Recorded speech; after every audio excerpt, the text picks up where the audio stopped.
The following content is provided under a Creative Commons license. Your support will help MIT OpenCourseware continue to offer high-quality educational resources for free. To make a donation or to view additional materials from hundreds of MIT courses, visit MIT OpenCourseware at ocw.mit.edu.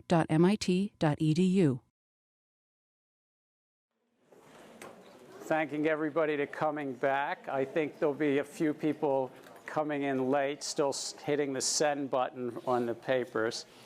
I want to thank everybody that submitted papers before the 9th class, because I actually had a chance to read those 26. Since there are actually officially 84 or 85 people registered for this class, I'm intrigued to see if 59 papers came in a minute ago. Human nature being human nature, these are just the statistics on this class. As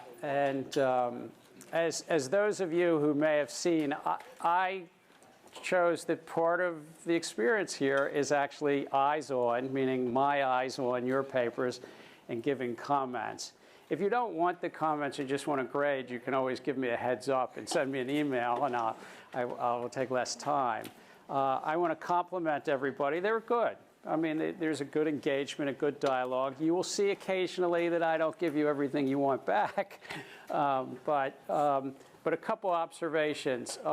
It's really an opportunity on any topic you want to choose in the second half of the semester up to maybe the 23rd class.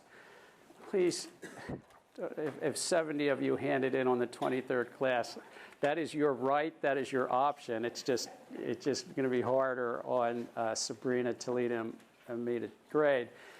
But it's to use critical reasoning about that week's topic. So let me just mention 2 or 3 things some of you did.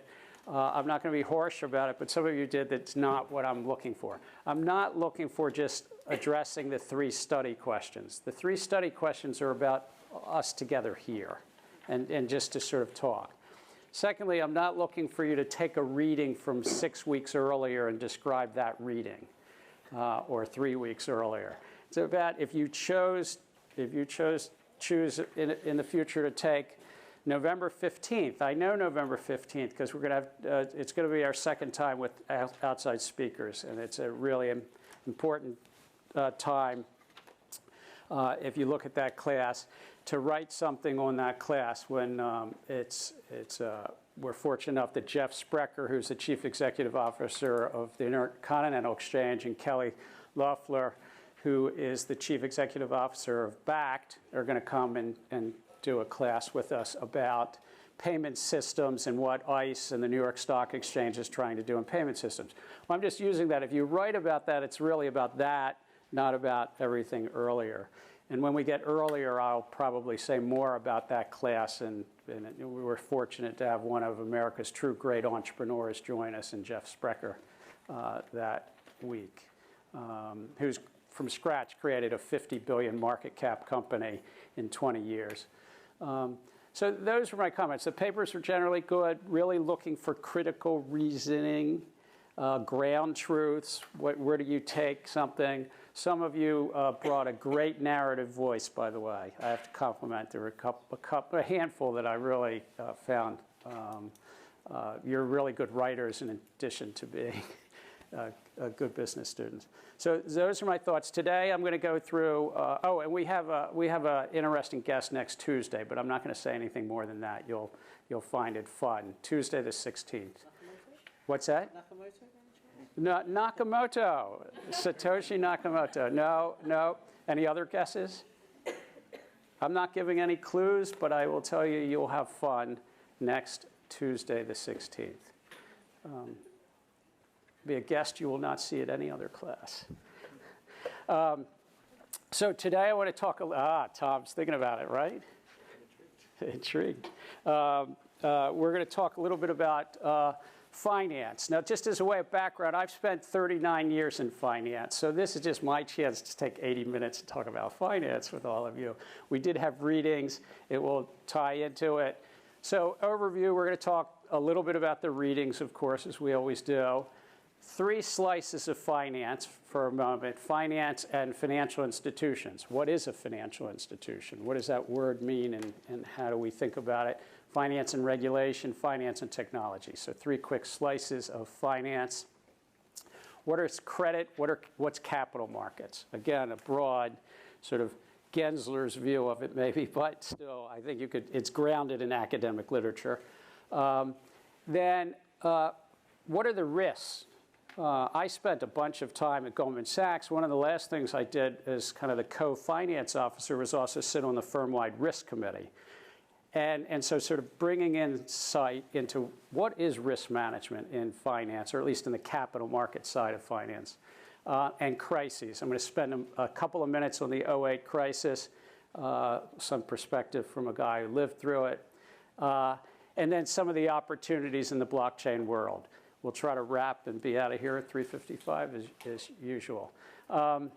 So the study questions, which now I know there's probably 58 papers on this in the inbox, I think. But does anybody want to lend a hand? I mean, it's getting shorter. It's only 20 people on this list now, but that means that 25% of you are thinking that class participation is not that important. We're going to have to find a way that if somebody's still on this list in a while, that I don't give somebody a terrible grade, because 30% of the grade is class participation. I just say that. I'm humorous about it. I'm willing to work with people that if your language skills aren't there and you're just shy or you have an issue. But does Monica want to help me out at all? Yeah, so I'm back here. So one of the trade-offs that I talked about in my paper was that we saw from one of the articles that as bankers were making more money, there was a greater income disparity that we saw in the entire sector. And then one of the other things I talked about, as some of these institutions combined, they created like these huge conglomerates, and the act kind of deregulated the space that allowed for that to happen. So Monica's raising two things from, it's probably from the Harvard paper, but two things that about income disparities and also the concentration. Anything else that people took from that Harvard? I know it was a little dense, but the paper. Is that a hand up? Is that, no, you sure? Oh, come on. What's your first name? CC Chen Chen. Sorry, I'm not in the class list, but I'm currently visiting MIT and hoping I can audit this class today. All right, CC's here as a listener. Thank you. Dan. Dan. So yeah, I in the Harvard paper, I just thought it was interesting. It was that act in 1994 that essentially caused, it was the catalyst for just massive consolidation of the financial services industry, and so that's what ultimately led to just disproportionate wages, or disproportionate economic rents when related to productivity. Okay, so can you remind me which act? Because 94 isn't ringing a bell. I mean, the Gramm-Leach-Bliley was 1999, and I don't know if there was something in 94 that... Regal-Neal. What's that? Regal-Neal. Okay, Regal-Neal. Okay. So Dan's raising that it's also regulation, and law has a lot of effect on it. Consolidation is happening in many industries. Finance is not separate from those industries. 50, 60 years ago, you had the local drugstores. Now we have the big change like CVX and the like. So I just mentioned that the consolidation happens a lot. One thing that I would say on the other side of that, having actually watched and observed some of it, is there was the desire to merge a lot of banking, but the U.S., in contrast to other countries, didn't have interstate banking. All the way into the 1970s, banks had to be within their own one of the 50 states, literally. That started to break down in the late 70s. It started. Regal-Neal in 94, pretty much then it was Katie bar the door. We could have national banking. And then by 1999, we also could have commercial banking and investment banking together. which is Graham Leach Bliley. I'm sorry, I'm going to come back here, but next to Dan. Oh, Aaron, I was going to say that basically the paper was basically went through a process of elimination of what could explain the higher economic rents and basically checked everything off the list and said it was basically a bit of manipulation because there was more power by the banks that had consolidated. Right. Aaron, do you see that as manipulation or just an opportunity to get some oligopolistic or monopolistic rents? And I'm just discerning the word manipulation. Yeah, I guess what they were. Yeah, I mean, I mean manipulation in the sense that maybe taking advantage in a way that wouldn't exist in a market that wasn't so consolidated, right, compared to other markets that were consolidated and regulated, such as Canada, because he made a lot of. I would note that every entrepreneur's desire, in a business context, maybe not in a moral sense, is to be able to collect economic rents. Like you start out as a disruptor, and along the journey, you would actually wish to become somebody who collects excess profits or becomes the monopolist. I'm not speaking that you literally want to take advantage of people, but you do want to sort of collect excess rents. And so it's a sort of natural transformation. I'm sorry, it was a hand here. Yeah, it's similar to what Eric said at the last. Compares also concentration by regulation or concentration by deregulating the market. And by deregulating it, incumbents are able to take more risk, and that was bad for financial stability. Right. British? So, not from the paper, more from personal experience. So the way I see it is the financial institutions are increasingly kind of trying to be at the center of a lot of different value chains of different businesses. And with many innovative products, they are kind of connecting like a pivot across big industry chain. So they kind of initiate some sort of a counterparty risk that relates a lot of other players in those value chains. And when a financial institution at risk, it connects all the different players in the value chain. And right. So British is raising also that finance, partly because of its centrality in the economy, tries to add other products or add other things and be at the center of the value proposition or chain. I would contend there's also non-financial firms that try to do the same thing into finance. So big tech right now, we think about Apple Pay, or think of Alibaba in China, that then Ant Financial is one of the most significant. So sometimes it comes the other way. That if you can leverage a network, leverage your centrality to a market, and add products. But I agree with you, it goes both ways, though. Other comments from the readings? Isabella? I think a big theme of the articles also was sort of the idea of like innovation ahead of regulation. Like the nice thing about bringing in new technology is that it does take time for the government to actually regulate it. And I know one of the articles or the interview talked about like needing to further regulate and restructure the banks. And like that's not something that's going to happen, especially with people trying to overturn, is it the Dodd-Frank? Yeah, so like it's not really going in that direction, but something people talk about a lot. Right. So there's an ebb and flow of regulation, and we'll chat in a couple minutes. Regulation in finance has been around for thousands of years.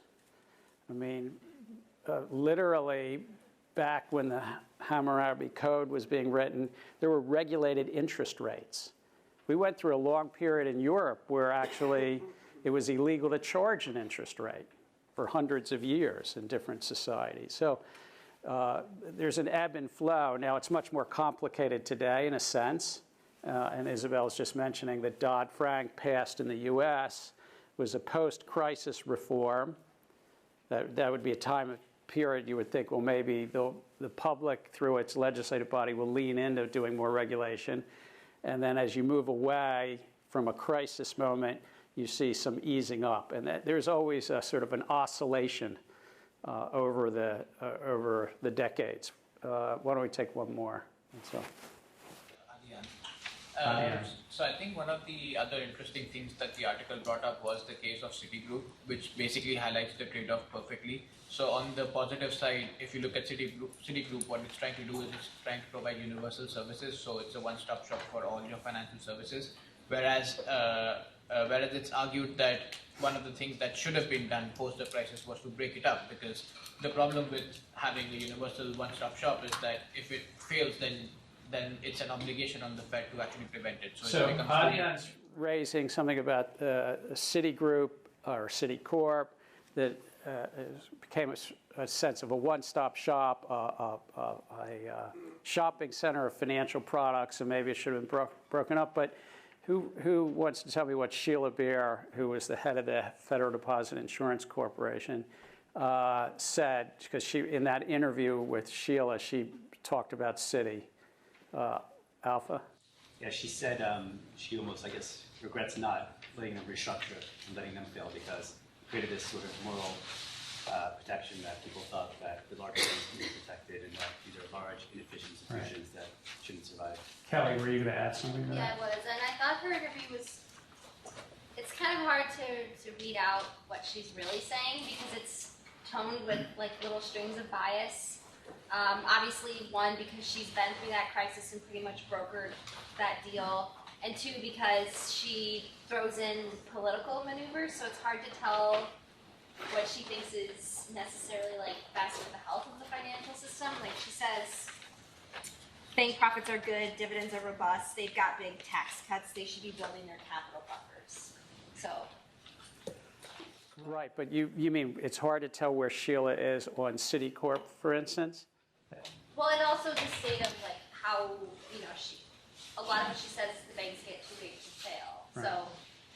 So Sheila Bair, who was to her core as a Kansas Republican who worked for Senator Bob Dole, who was then, when she worked for him, majority leader in the U.S. Senate on the Republican side.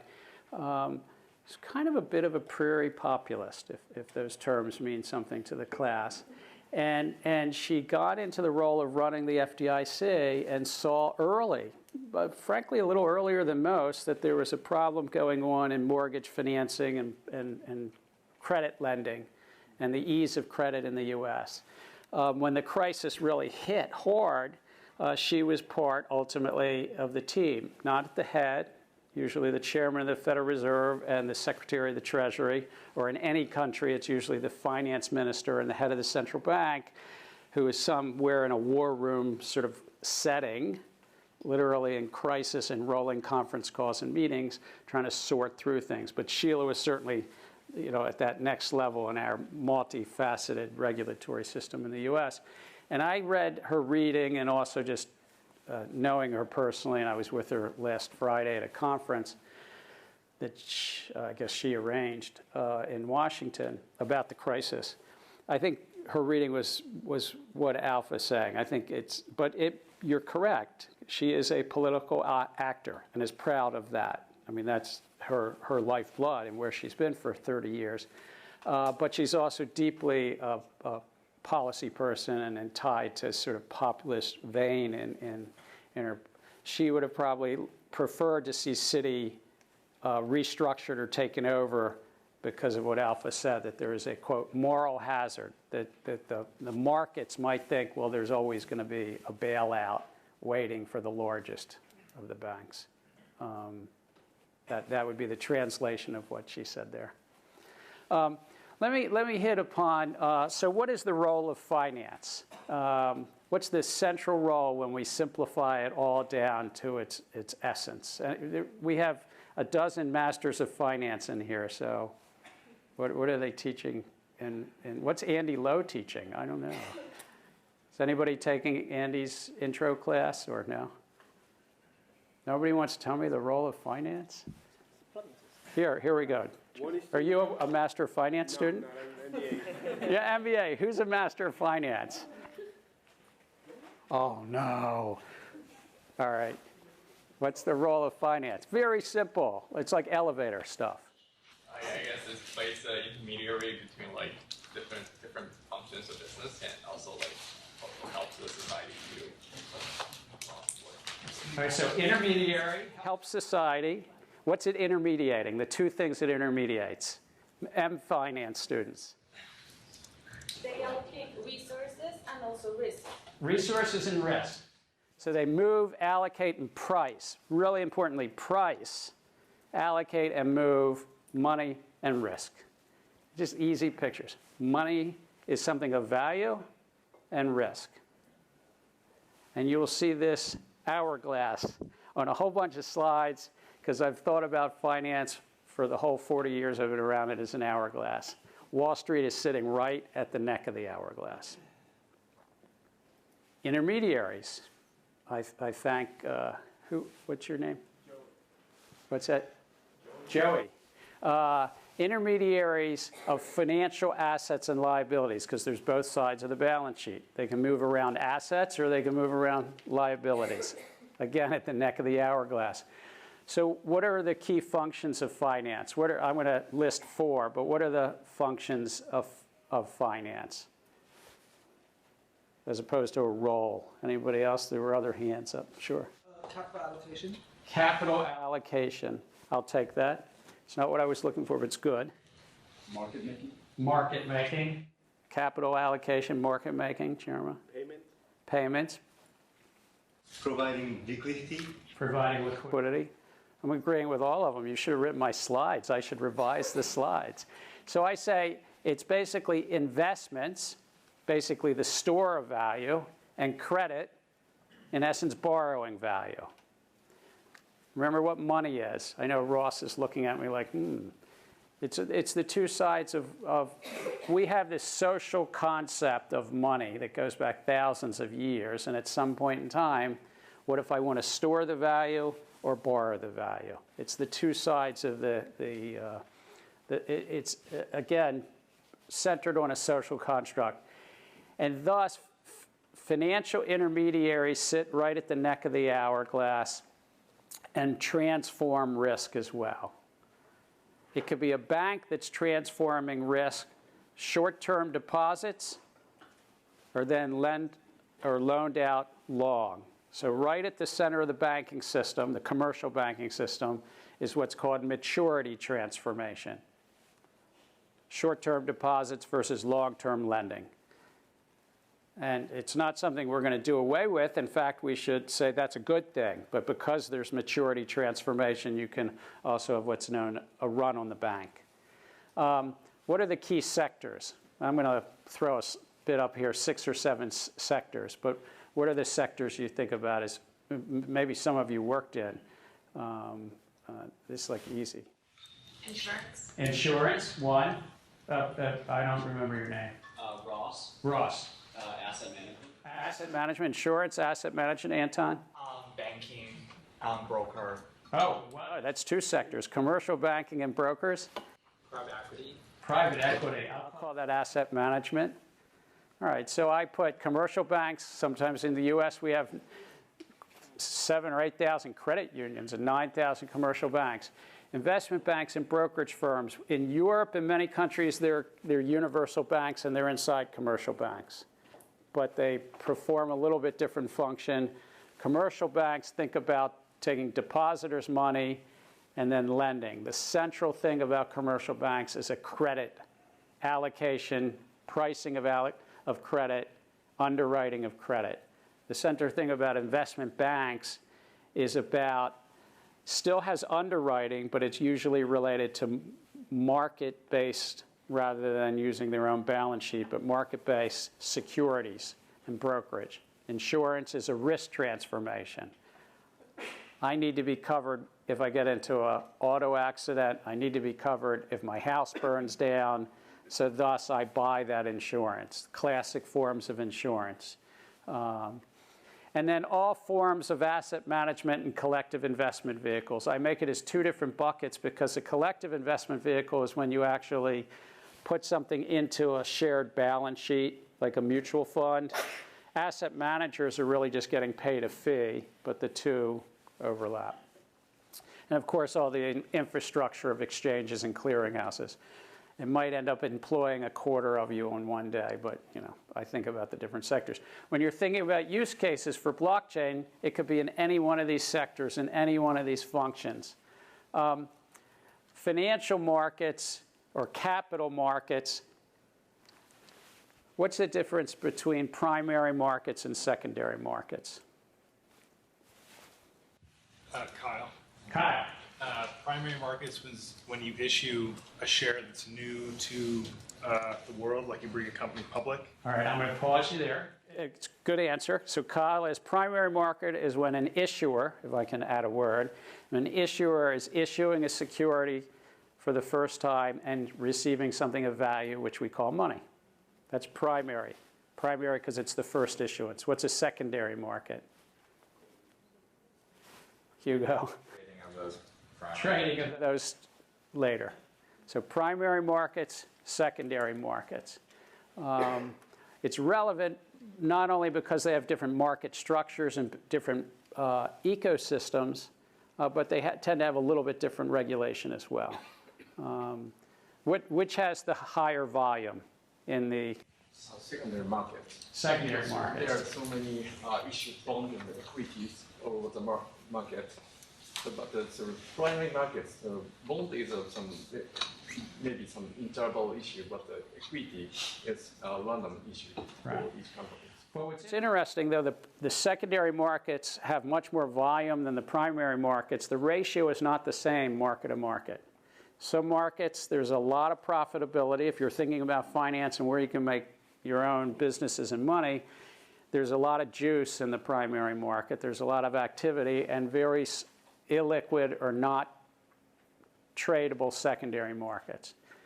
Whereas like equity markets, highly liquid equity markets, all the actions in the secondary market. Apple, I don't think has done any primary issuance in well over a decade, maybe a couple of decades in the equity markets.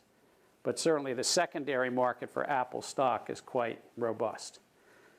Whereas there's some things that it's only about the primary market. A loan syndication is really a primary market, and there's not a lot of trading of secondary loans.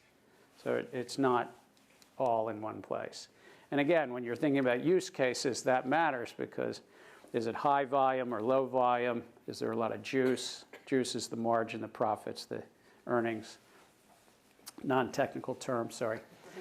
I include in capital markets the asset managers that earn fees, the BlackRocks and Fidelities are the small asset managers as well, and then all the infrastructure, the exchanges, the clearinghouses, and the like. So again, finance, to sort of drill back to where we were earlier, have ledgers and payment systems. Who's going to remind me what a ledger is? It's easy stuff. No. Ledgers. Oh, wait, no. It can record transactions, PRIA. PRIA. Yes. A record of transactions. And a record of transactions.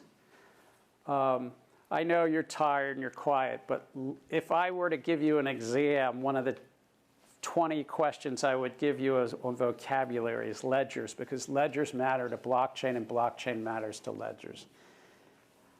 I'm not saying that there is no use for blockchain technology absent ledgers, but I'm hard-pressed to think, of a really good use case within finance, at least, unless you have some ledger, some recordation of things of value. If you're keeping a record of things of value, then the immutable nature of blockchain becomes more relevant. If it's not things of value, I'm just saying I'm a little bit harder pressed to say why you need the complexity of this database structure. You could use other database structures to keep it, even though Stuart Haber has that wonderful blockchain that's published in the New York Times for notaries. So ledgers are records of economic activity and financial relationships. They are embedded in every part of finance. Insurance companies have ledgers, investment banks have ledgers, central banks have ledgers. They're embedded in every part, and they've been around for thousands of years. And they're right at the center of blockchain because the UTXO set in Bitcoin is a form of a ledger. And there's an account-based ledger in Ethereum. What is a payment and settlement system? Anybody want to give it a shot? Alpha, I'm going to move money to you. A payment system is moving money from Gary to Alpha. You don't have to answer this question. Akira, payment system is moving money from me to Alpha. What is it doing? It's transferring. Good. Kelly? I'm just going back to our second class, but the method to amend and record the changes to ledgers. Right. It's just I'm breaking it down. It is a transfer. Akira is absolutely right. It's transferring value from Gary, from me to Alpha. But Kelly's right. It's amending two ledgers. It's going to amend a ledger on my side, negative, and hopefully amend Alpha's positive. So it's amending and recording ledgers. It's also, these systems, they have to first authorize something. They have to do something called clearing. And we're going to get to all of these later in the semester. You might think, oh, that's the boring stuff about finance. It's the back office. But authorizing, clearing, recording. And the key word for blockchain is final transfer. The reason blockchain might have application is it is a way to finally move money. I don't mean finally like over the centuries. I mean, if I want to move money to Alpha through the US banking system, it might not move for several days. Blockchain is an application that it could have more immediacy. Final settlement. Finance and regulation. We talked a little bit about this when we were talking about the readings, but it's long been part of public policy debates. This is not new. It's not just post-financial crisis. It's not part of like the post-industrial economies of the globe. It has been true for thousands of years, sometime to the point that people went to prison. Does anybody know what debtor prison is? Kyle or Priya? You would basically have to go to jail if you didn't pay your debts off in a certain amount of time to work off your debt, or just be there in debt. Right. So Kyle is mentioning that debtor prison was that you literally had to go to jail if you didn't pay off your debts. Do you know when that went away in the U.S. or in Europe or in China, in any country? Disturbingly recently. Disturbingly recently? I thought it was 18th century, but you're saying you think it was 19th century. I haven't researched when debtor prison finally went away. But so regulation also is this horrible thought. What did we do when people couldn't pay their debts? And how bankruptcy laws reflect. Because bankruptcy laws are a social construct, in essence, that you don't go to jail, but you have an opportunity to work through those debts. I just highlight this, that it's not a new thing. Blockchain isn't the... We don't have regulation because of blockchain, and we don't necessarily need a new set of regulations. It's because finance is so central to economies, we've been grappling with regulation for a long time. Now, you saw this little framework before, but I restacked it. This is now the stack I think of in terms of financial regulation. Financial stability is first. And while you can't see closely, this is a bank run and a wonderful picture by Dorothea Lange called White Angel Breadline.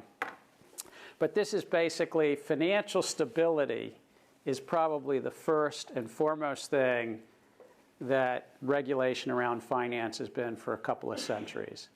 It's how do we make sure that the banks have backing when they take the money in-house, and how do we make sure that we don't have calamitous thing.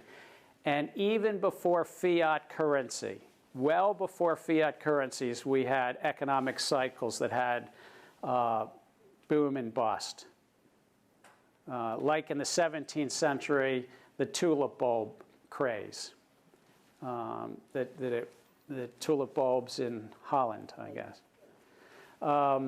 But we also had incredible boom and bust periods around the South Sea, the stock companies that were being created over exploration and so forth. protecting the public, just as we've talked about in blockchain. I would say that non-blockchain, there's a lot more emphasis on consumer protection. Tremendous amount of emphasis on consumer protection. Of course, we've talked about investor protection and so forth.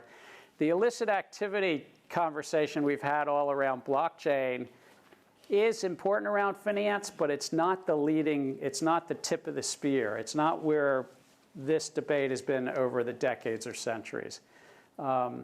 It's frankly more something in the last 30 or 40 years. As money has moved to digitized electronic means, governments have stood up more emphasis on anti-money laundering laws, Bank Secrecy Act laws, and the like. But if you look at the history of like 19th century or early 20th century financial regulation, there was a little bit about guarding against illicit activity, but by and large, most of the regulatory regimes, even in the 1930s, during the financial crisis of its time, the Great Depression, most of it was about bank runs, shoring up the banking system, standing up deposit insurance, and protecting the investors. And it was this concept of money laundering and so forth. It's when we move from physical forms of cash to electronic forms that you found more of that. Yes, please. In the public policy discussion, how is financial stability defined? Is it like more like inflation? It's a very good question. Remind me your first name, Jihi? Jihi. Jihi's asking, is financial stability about inflation or otherwise? It does include inflation, but financial stability is broader. In essence, it's the thought of, does the financial system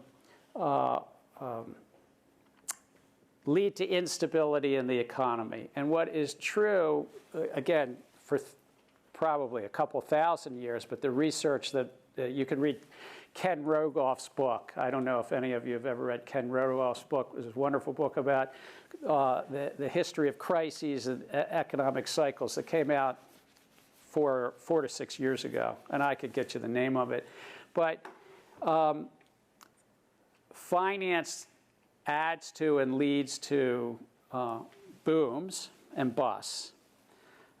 Booms and busts existed well before fiat currency and banking, but there's booms and busts in the cycle. And so financial stability, in essence, is trying to smooth out the cycles, you'd say. Central banks came along initially in the late 17th century, but then by the early 20th century, most nations had central banks as a check on the sovereign in terms of currency. And that's where, Jihi, your question about inflation. So if the sovereign could deflate, if the currency could be devalued through inflation, that can lead to instability. But it's all forms of instability, particularly because leverage is at the center of finance. Leverage meaning that a financial institution's assets are what? What are financial intermediaries' assets? If you look at a balance sheet, Elan? Loans. Loans. Brodish? Loans. Deposits. Well, deposits are usually on the liability side, but Hugo? Capital. Capital. You mean capital in somebody else? Yeah. All right, one more. I mean, loans, these are all good answers, Anton. The securities invest and carry on with that. What's that? The securities they invest in. The securities investments. The difference between a commercial balance sheet or a non-financial balance sheet and a financial balance sheet, easy to figure this out. Commercial balance sheets have physical assets. They own plants, equipment in the old days. I mean, now it's intangible assets like movies and software development. And a financial balance sheet, almost all financial balance sheets you look at, all their assets are other financial assets. A loan is a financial asset, a security is a financial asset, a deposit is a security. They're assets. They have a little bricks and mortar, maybe a little bit of goodwill or intellectual property, and a lot of other financial assets. And the right-hand side of the balance sheet is a bunch of liabilities and a little bit of capital. And so they're levered.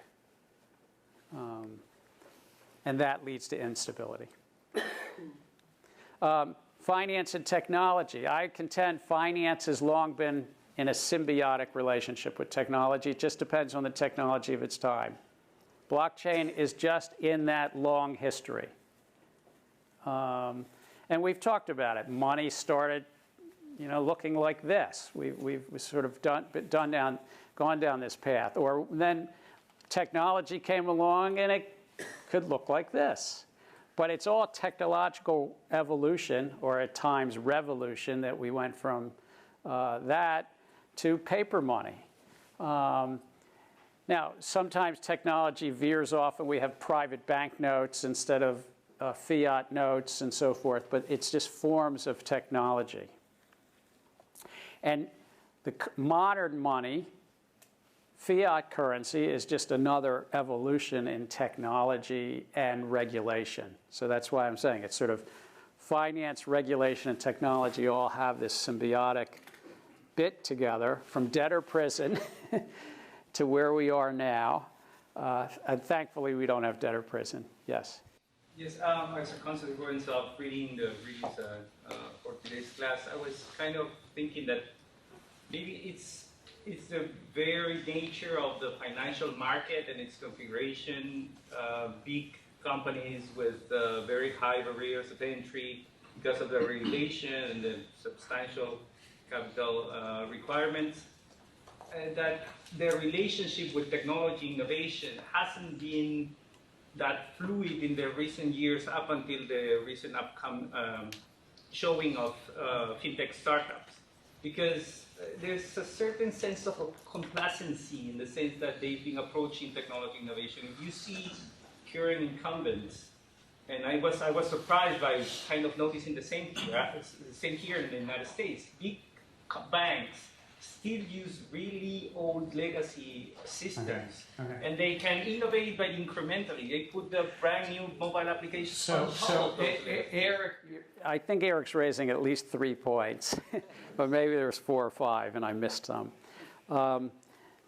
That concept that, yes, finance has always been about technology, but do you think something's accelerated in the last period of time, that it's even more about technology? That's point 1.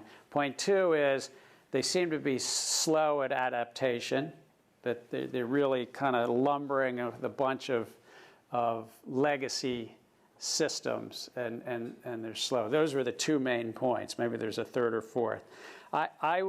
I would concur, though I wouldn't overemphasize the first.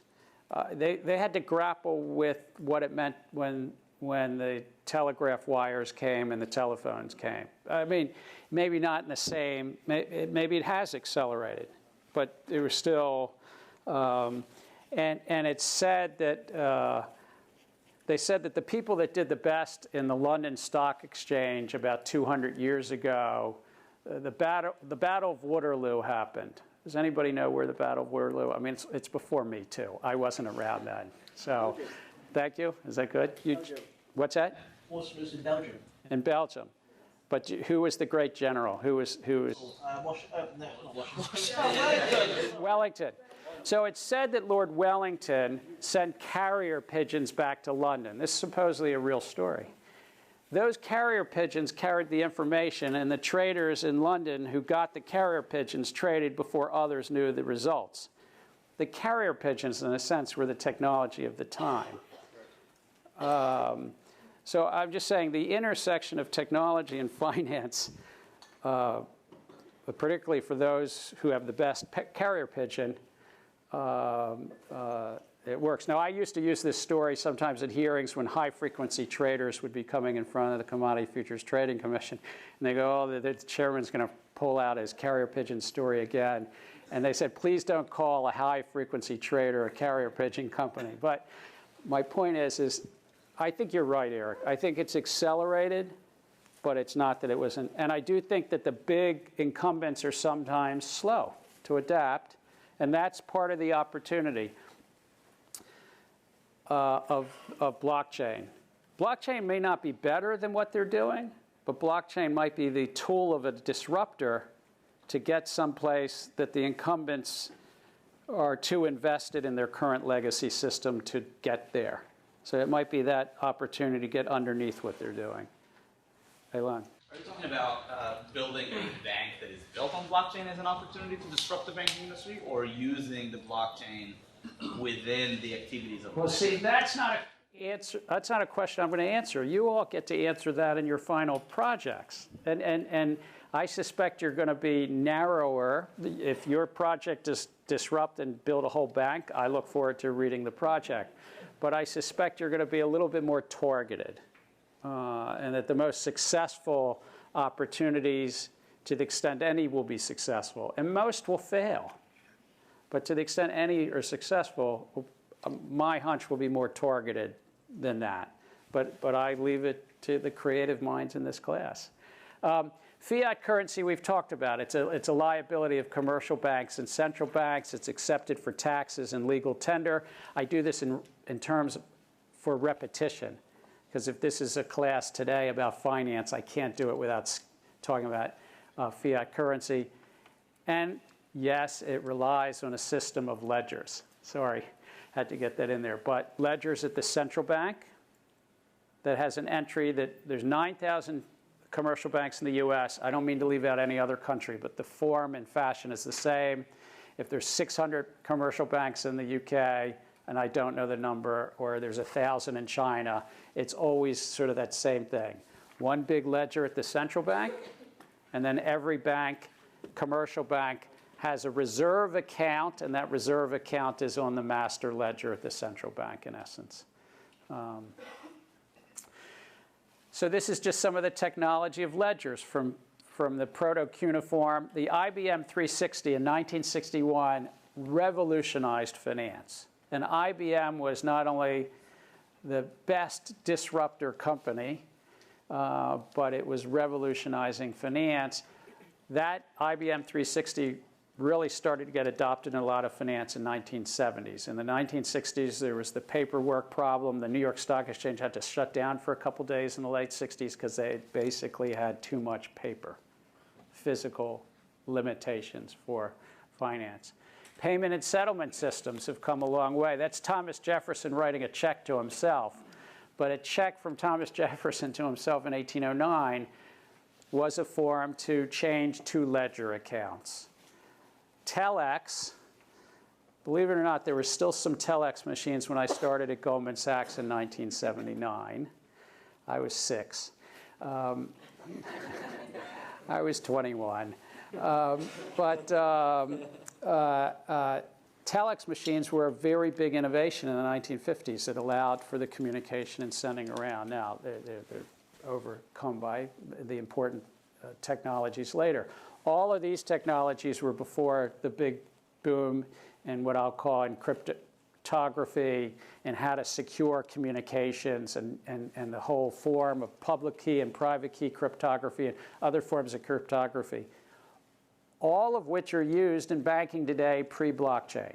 Almost everything that's done in blockchain has some form of cryptography that's being used for it and with it. So blockchain, in a sense, is just possibly a new technology using cryptography and using databases and doing it in a different way. And the question is, can we find use cases in finance through that? So what are some of the technologies today? And this is not a fintech course. If it was a fintech course, every one of the things that are going to go on this slide would be talked about. But does anybody want to just have some fun and name what's going on in fintech world? Blockchain is one of the 8 things I'm going to list. Anybody want to do some guesses here? AI. All right, AI, Jihe. Biometrics. Biometrics, we've got 2 of the 8. APIs and open banking. Open banking, good. We had 3 of the 8. This is good. We'll see how we're going. Daniel, thank you. Big data. Big data, all right, it's not one, but yes, I'm agreeing with it. I didn't put it up there. What's that? RPI. RPA. You want to tell the class what RPA is? Robotic processing automation. Yes. Robotic processing automation. Hugo? No? Oh, because it was taken. For machine learning? Machine learning, yes. All right, so AI, machine learning, blockchain. Nobody said cloud because now you all sort of take cloud for granted. And so maybe cloud shouldn't even be on this page, but it's still sort of changing some open API. I'm sorry? I would say that I thought about cloud, but we have a lot of regulations about putting data on cloud. At least in Brazil, we can't put any data for. I work with IT in a bank, and we just can't put any. So you're saying that not in public cloud. We do have a cloud, a private cloud that we use, but it's not the same as using it. So Leonardo is saying in Brazil you can't put certain information on the cloud. It's probably true in many countries. It's certain information, but a lot of bank information, a lot of financial information in most countries are now up in the cloud. 10 years ago it wasn't. So it's still sort of shifting, and probably country by country, jurisdiction by jurisdiction. And I suspect in a lot of countries the official sector doesn't even know what's in the cloud. And then the other, biometrics were mentioned. Interestingly, nobody mentioned chatbots, one of my favorites. But chatbots is a big piece of what's going on in finance and so forth. You don't like chatbots, Hugo? How many people like chatbots? Can I see a show of hands? So what is it that you like about, Tom, what do you like about chatbots? If I'm going to go through a robotic system, whether it's like an automated press a button, I would rather go through the automated system that gives me the answer, as opposed to like pressing ad infinitum until I end up nowhere. And Eric, you said you like chatbots? Yeah, but not from the customer side, but from the other side. All right, from the customer side, how many people really kind of don't like chatbots?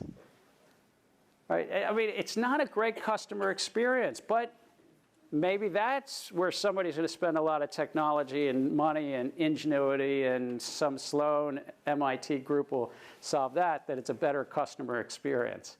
Just an observation for anybody listening if this film's ever seen, you know.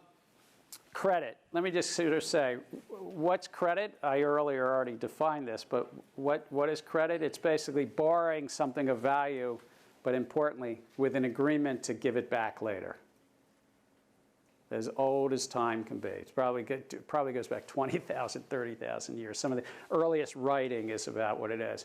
But here's a chart about U.S. private and public debt as a percentage of GDP. It's based on the Federal Reserve numbers.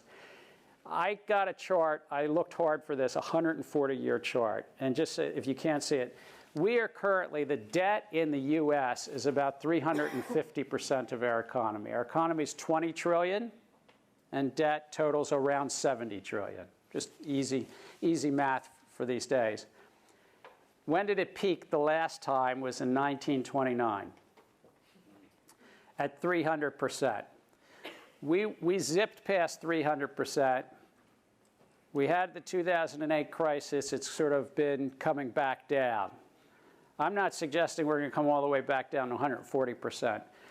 But I raised this chart to say debt in modern economies is a big part of how economies work.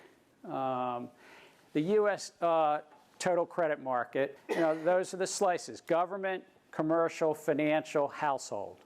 Each about 1/4 in the U.S. It would break out a little bit different in other countries, of course. And then here's the U.S. bond market. Now, the U.S. bond market's only about 40 trillion, and the debt market's 67. What's the difference between those two? What's that? I was going to say. So this is the bond market. That's the credit market. So all that government debt's in the bond market, but a lot of the commercial debt is bank loans. And you're right, a lot of the household paper is also then securitized, so you got to get rid of some of the double counting. And there's all sorts of questions of double counting and so forth. $40 trillion bond market, but the total is closer to 70 trillion by Federal Reserve statistics. I thought it'd be just interesting to say, what's the bond and equity markets around the globe? Our bond and equity markets combined are about 360% of our economy. The EU and China, you can see. Now, that might mean that we have an overvalued stock market. Our stock market right now is about 30, well, today it might not be as good, maybe, but it's hovering around 30 trillion. I think it was up to 32 or 33 trillion. Is it done poorly today again? Yeah. But it gives you a sense. It's not just the U.S. that are about these numbers. This is how financing of non-financial corporations in the 4 big jurisdictions. The U.S. is far more securities focused, meaning we have very well-developed bond and equity markets. And loans, as you can see, only provide about 11 or 12% of funding for commercial.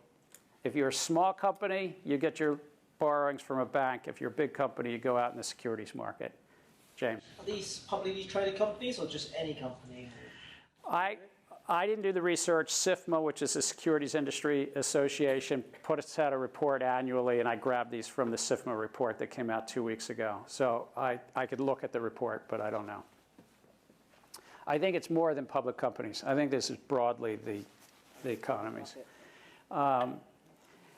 I'm not going to go through this, but I have 2 slides here. One is the equity market, one's the bond market, to say the holders of U.S. bonds, it's pretty diverse, but it's a lot of other financial companies. Who holds bonds? It's a lot of other financial companies. Whereas equities is households. It's either a household directly, a household through a mutual fund, or a household through their pension. Now, only 40% is direct. About 1/3 is through mutual funds, and about 12 or 15% is through pension funds. But it's kind of households own a lot of the equity, and finance firms own a bunch of the debt. Just rough guidance. Any of you masters of finance, you can tell me if, I'm going off the rails. And also a household debt, and then I'll stop with the slides just because household debt is primarily mortgage debt. The orange on here is all the mortgage debt. We're at about $9 trillion in mortgage debt. But red is what you all probably identify with. Yeah, you don't have to self-tell me, but you're probably all in the red. That's the student debt. Student debt in the U.S. is now $1.5 trillion. Now, I'm just expressing my own public policy perspective, but it's not. I don't think it's good to mortgage everybody who's just going through college and graduate school. But that's a bigger public policy debate, and I'm just expressing a point of view. It did not used to be like this. This is an interesting chart to me, is the number of accounts. Again, U.S., we could have gotten broader countries.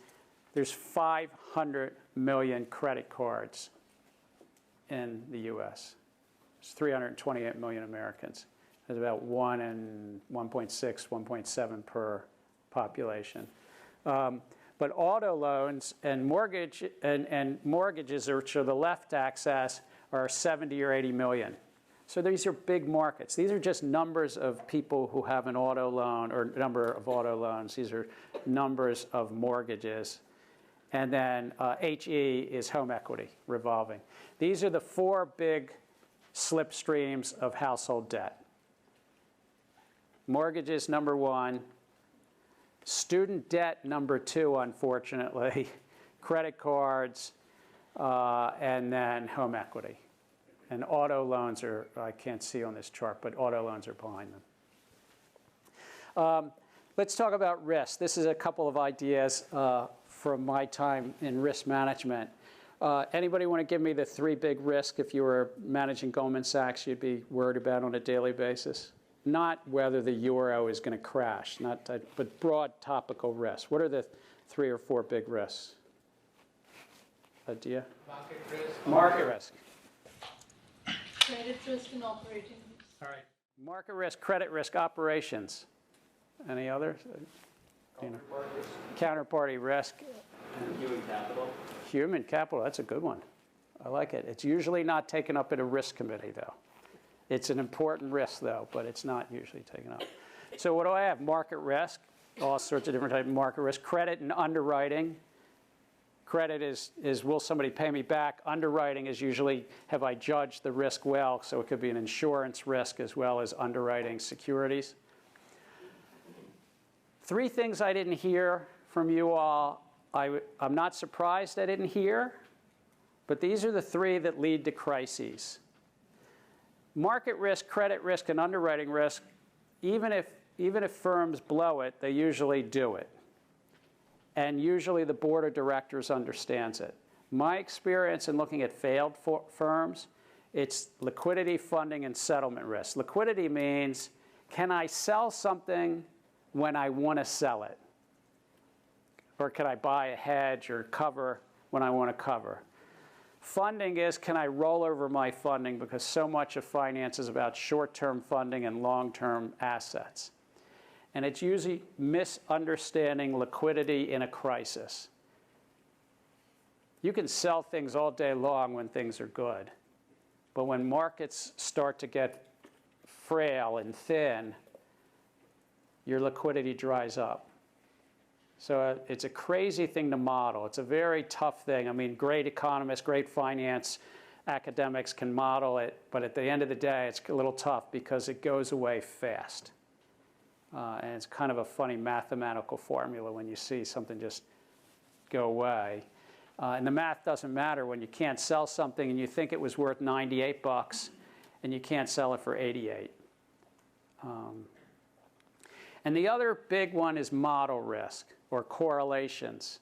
And you can build a correlation matrix around all sorts of financial assets, and it can work in most markets. It can work in a market which I'll say out to 2 or 3 standard deviations from the norm, but will your correlation matrix still work when you're in a market environment that's 4 or 5 standard deviations out from the norm? I'm sorry, think of a bell-shaped curve and just think of what some people call it tail risk. But I'm not talking about the price. I'm talking about that all your correlations in your model, just throw them out the window. And those 4, liquidity, funding, and settlement, and correlation, in my experience, is kind of where firms get into a bunch of trouble. Or they're not. Maybe it's not actually a bug, but it's a feature. It's sort of saying, I'm embedding all this risk. This is why I'm earning excess returns when I'm in finance. And 1 in 100 times my firm's going to go bankrupt, but that's the risk I take. Kelly. I don't know if we're going to talk about this in the next few minutes, but can you talk a little bit about how well stress testing within banks addresses these? Okay, so I've got operation and cyber risk. It would have been operational in the past, and now everybody's all focused on cyber, and it's the right thing. It's a big risk that banks and insurance companies are all focused on. Legal and compliance and reputational risk. Literally, if you went back 30 years ago, people would not be managing reputational legal risk at their risk committee. But a well-run risk committee at a big bank takes all these things. Every one of these categories should go up to the risk committee in some way or another. Dan, and then I'm going to try to do Kelly's question. Of course, this isn't something that a company could control, but can you talk about political risk and kind of context it might impact a bunch of these? Generally speaking, Dan's asked about political risk. Classic sort of thinking is that you don't manage that at a risk committee. You might manage it in your Washington or Brussels or London office dealing with and there's policy risks, that the policies can change, the regulations can change, you try to influence it and get ahead of changes that lower your profit margins. But you usually aren't going to be managing it in the same way here. So Dan, you're right, there's political risk. There's a second thing, which is expropriation risk. In many countries, it's no longer a big challenge, but it is. And certainly for big banks, there was a lot of expropriation risk in earlier decades. Crises, you can see the hourglass is kind of broken. And it's broken right at the neck where finance is. Here's some I hate to say it, but in my memory. I hope all of you have such a rich career that in 30 or 40 years you can be teaching somewhere like MIT, but you will have this. No matter what country you live in, you'll have some list that you can. I didn't go to Wikipedia. I just said, oh, yeah, there was that Latin debt crisis. I did go to the internet to remind myself what years, and in the 1970s, I was in high school. But I'm just saying that I actually remember all of these crises. They happen. They come, they go, they're part of it. Let me just mention something about the subprime mortgage crisis, 2008. So what's my quick take on it? Like what happened in 10 minutes or less, but I'll take any questions. One, I think at the core were weak underwriting practices, mostly in the real estate sector for housing. Underwriting is the word as to a bank is making a loan or insurance company is taking a risk. It's whenever somebody takes a risk, you have to sort of make some probability weighting. What's that risk like? Let's take a bank. Will I get repaid? You're not going to get repaid on 100% of the loans, but underwriting is this concept of sort of sorting that out. Or in insurance, the underwriting risk of the house burning down and so forth. There were weak underwriting standards, and on top of it, a lot of bad practices in predatory lending. Kyle. Just a question. Do you think that the predatory lending and accepting loans when maybe you want people to pay it back, as well as extending loans, is a symptom of willingness to take on more risk or being unaware of the risk that you're taking? So Kyle raises sort of a, whatever you want to call it, the $64,000 question in the middle of bad risk management. I mean, because we could go back to this page. Every one of these pieces of risk management, you can't do perfectly. It's only so susceptible to higher math. Every one of these, there's math around. But poor risk management can be just not even being aware that the risk is there. I think that's what your question was. Like, was there just an unawareness that there were such bad things going on in the street? Or was it, well, we're aware of it, but we're willing to take that risk? I think it was a bit of both.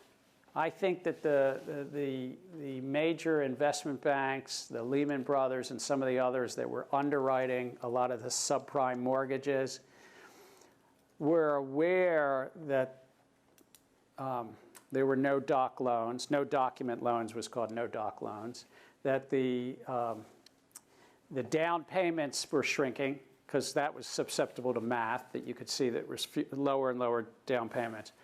But I don't think that they knew everything that was going on the street, the really bad action. I testified in the U.S. Congress in the spring of 2000 as a Department of Secretary, Undersecretary, about predatory lending. It wasn't that I was prescient. I was asked to testify. And we did a big study between the Department of Housing and the Department of Treasury. And we went out, we had public hearings in a bunch of cities. And we wrote a report and made recommendations. And Ned Gramlich over at the Federal Reserve was very helpful. Andrew Cuomo at the Department of Housing, who's now governor of New York.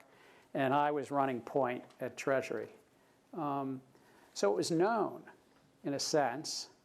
But I think a lot of the broad community, the policy community and the banking community, tended to look the other way. Partly because there was so much profits, and partly because in the upside of a boom, it feels like it's never going to turn, and that even a small report like we did in the spring of 2000, in fairness, we didn't bang the table enough. Maybe, there I was testifying. I left, and that was that. And, Al Gore's running to succeed Bill Clinton. And, the administration couldn't have gotten a law changed even if we tried at that time. But nonetheless, so I think sometimes it's a bit of both from personal experience. But back to the crisis. So I think that weak underwriting and predatory lending mixed in to have a subprime mortgage crisis and then a big housing bubble. But also beyond that, easy credit Easy credit partly because interest rates were so low. We came out of the late part, the 1990s, we went from an asset bubble in the stock market, the internet bubble burst, and we kind of moved that bubble valuation into the housing market. The Federal Reserve lowered interest rates, kept interest rates low for a very long time to kind of keep the economy going. And we even see now President Trump and Fed Chair Powell a little bit at odds about where should interest rates go. And the Federal Reserve is moving interest rates up in the U.S. now. But there's always that sort of dynamic, a little back pressure in every country. We like to think we have independent central banks, but in some countries it's a tug of war, and we're seeing that play out a little now. So we had easy credit for a long time, partly supplied by foreign governments, even China in a sense. I mean, people were willing to buy the U.S. paper, but also financial derivatives. Credit default swaps in particular led to a lot more leverage, and also the interconnectedness. The derivatives tied everybody together a lot more. Part of the leverage was also accepting model-based capital rules at banks.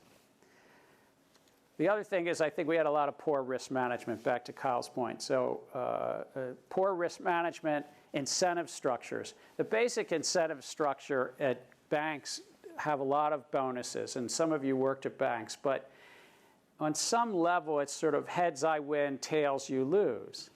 I mean, if you put a big position on and it pays off and you're a trader and you're managing the mortgage desk at Lehman and it pays off, you say, all right, where's my $5 or $10 million bonus? I'm saying if you're running the department. I mean, hopefully some of you will do that. But if you're on the other side and the firm fails, then I'd say, please give me back that $5 or $10 million. So there's asymmetric incentive structures. Brodish. And those have been written about widely academically. I mean, we do have a lot of asymmetric incentive structures in banking. Brodish. At this point, you will also add the impact of the rating agencies as well in the crisis. So Brodish asked, what about the rating agencies? I would absolutely say their incentive structures, within those two words, a lot's packed. Thank you. Rating agencies got paid for issuing ratings, but they're not, you don't give some money back if you got it wrong. So it's perverse incentive structures, both in terms of the bonus structure, employment payment structure, rating agencies, fees. Inherently, finance has a lot of conflicts of interest. We're not going to get rid of that. Conflicts of interest, there's always somebody in finance who wants to separate their customer from their money. It's the nature of things. But in a sense, Starbucks wants to separate you when they say, do you want the large cup instead of, or the grande instead of the large? So that's the nature of commerce. And it's just, you want some market-based and regulatory things to fill back. So multiple failures started to happen. In the US, Bear Stearns started to fail in 2007. So well before the epicenter of all of this, you had in the UK, James, what was the first one that failed in your country? Northern Rock. What's that? Northern Rock. So, you know, but the timber was dry. It was like the fire was going to go, but the system could maybe withstand one failure, Northern Rock or Bear Stearns, but by the summer of 2008, in this country, when the large financial mortgage companies, Fannie Mae and Freddie Mac, had to go into receivership around Labor Day of 2008. It was teetering. And then, of course, if anybody remembers, by September 15th or something, it was just, the system would have collapsed. Without government intervention, the system would have fully, we were kind of, and we would have been in one of those moments from the 18th or 19th century where or even the 1930s, where it's likely we would have blown out to 20 or 30% unemployment in this country. And some of your countries, that is the case. You saw it happen. I don't know all the countries represented here. But so that's my little quick read of the financial crisis. But if any this wasn't meant to be a lecture on it, but I thought, well, why not throw it in? It's finance. Any questions on that, Hugo? Not exactly on the crisis, but if you had to gauge the state of the financial, like of U.S. finances right now, what would you think? Are we in a better place than we were 10 years ago? So Hugo's asking if we're in a better place than we were 10 years ago. Yes, in a number of ways, but as Sheila Baer's writing said, in other ways, it's not all that different. So I think that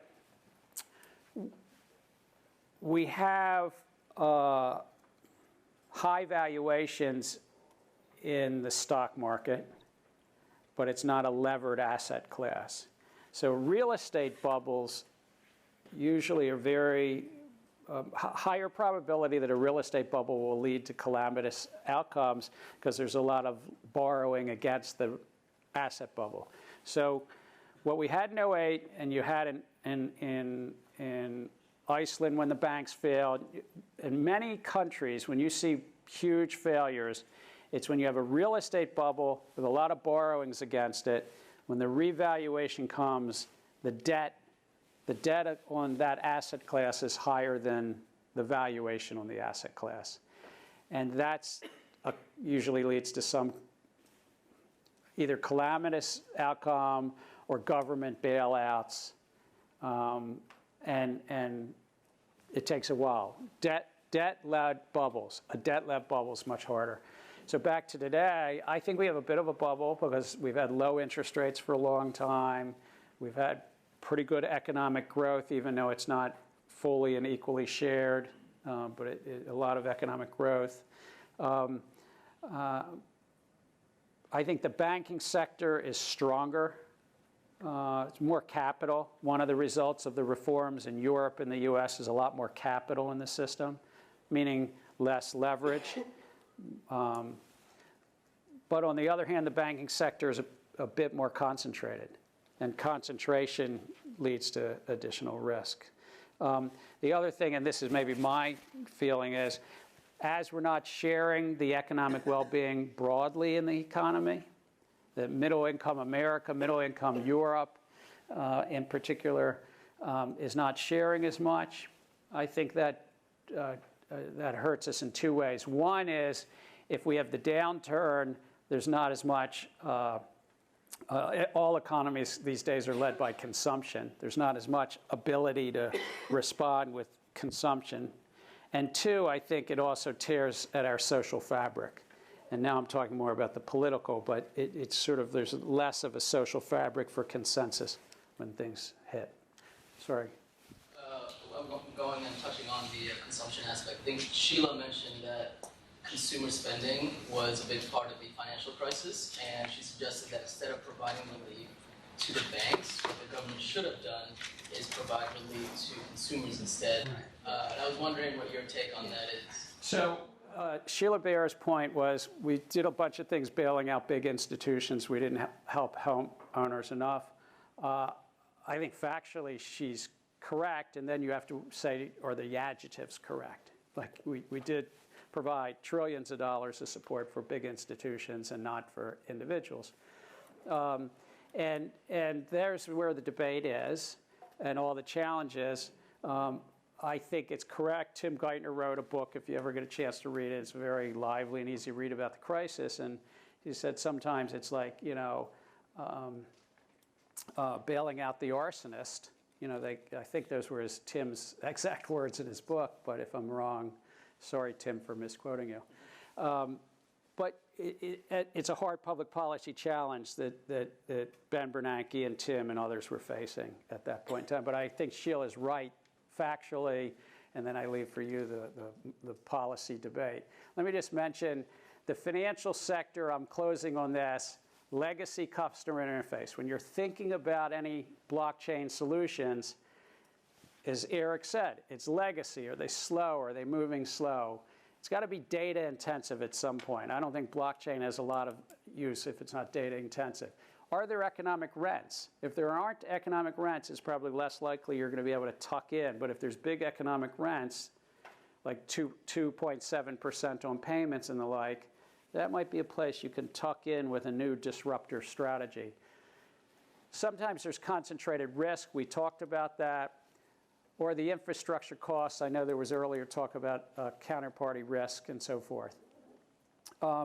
The good news is there's a wide acceptance of adoption of new tech. I'm not going to say it's going to bail out a bad blockchain idea, and I'm not looking for a bunch of ideas about scams and frauds, but there are wide acceptance.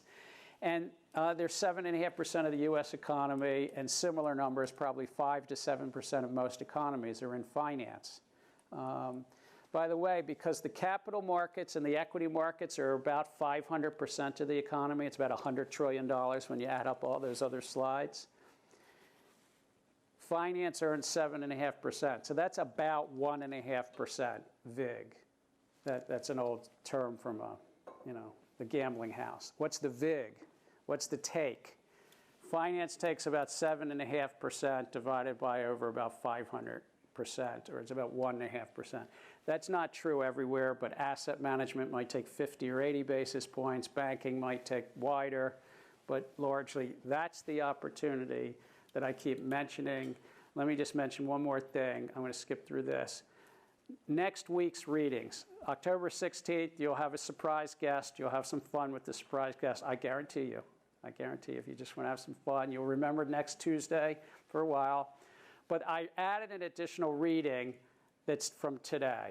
Norio Rubini testified in front of the Senate Banking Committee today. I read it before I came to class. I can't say it's required. It's just additional. But it is lively. And he just does a slapdown on blockchain technology. But for those of you who read it, that will be part of our discussion next Tuesday as well, because we're going to talk about the economics of blockchain. I'm going to focus more on Christian Catalini's paper, but Paul Krugman, his is a 2-page slapdown. These are kind of the Bitcoin and blockchain minimalist, and next Thursday is a little bit towards the maximalists, but I want to talk about the economics, what I'll call Act 2. So I thank you. I'm supposed to let you go. I've gone 2 minutes over. So.